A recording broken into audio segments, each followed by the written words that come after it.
Who's going to start at wide receiver for the 49ers? Leo. So are we talking about top two? Yeah. Okay. So it's going to be Brandon Ayuk and Kendrick Bourne. Okay. I have that feeling where Debo's going to miss this game. He'll be back week 2. But I'm going with those two guys. But I would be more intrigued to see with Jordan Reed if Kittle does have to block more this game just because of the offensive line, less training camp.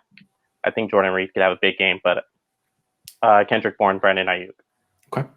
Yeah, same pair for me. If there's no Samuel, that's going to be the pair. You don't think they'll throw Trent Taylor out there as a starter just because he's Nope. because he's an experienced guy? How do you start him, right? Yeah, no, I don't think so. Okay. Well, I could see like just on the for the statistical purposes of a start, having the veterans get the start, but the guys that are playing the most snaps, I think if Debo's out, would be Ayuk and Bourne. Okay. Yeah. I was going to go the same route as Maverick. I think it's technically, from a statistical standpoint, it's going to be Dante Pettis and Kendrick Bourne. I'm with Leo. I don't think Debo Samuel is going to be ready to go week 1. Ayuk is listed as the 5th wide receiver on the depth chart right now.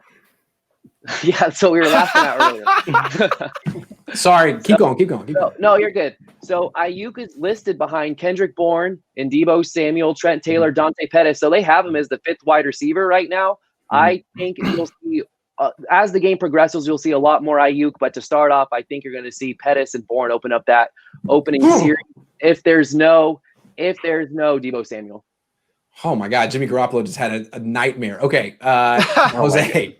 I don't think Debo's going to play either, mainly because Thursday is always like the telltale sign of who's going to be available. I know Friday's like the real dead one, but Thursday is also like a nice like revealing of what's in your hand from playing poker. But I think it's going to be. I could definitely going to lean towards Pettis and Bourne as well. Same thing, veterans perspective, and just because of how he's been turning up, I want to say Ayuk because I know he's been getting that heavy workload with the ones, but he's been gone for a while, and I don't know if they really want to say here's your first playoff. I mean, here's your first regular season career game, and God knows what. At least Pettis, okay, he's been coming on strong. We don't really have to worry about really much, if anything, because the last time he scored a touchdown or at least displayed something was against the Cardinals in the first place. So who knows? That at least to get the starters out there, and it's just going to be rotational after that.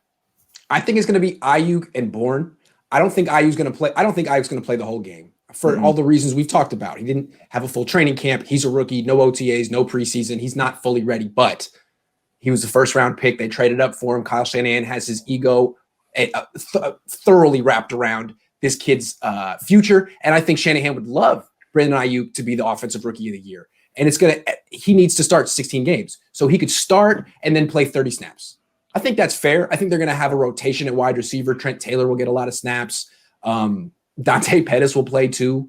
So Ayuk, I think, will start, but won't play a full game. And Kendrick Bourne will be the guy who leads the wide receivers in snaps week 1. And Debo Samuel probably will come back. I don't know if he'll come back week 2. He'll come back eventually, but I don't think he's going to play in this game.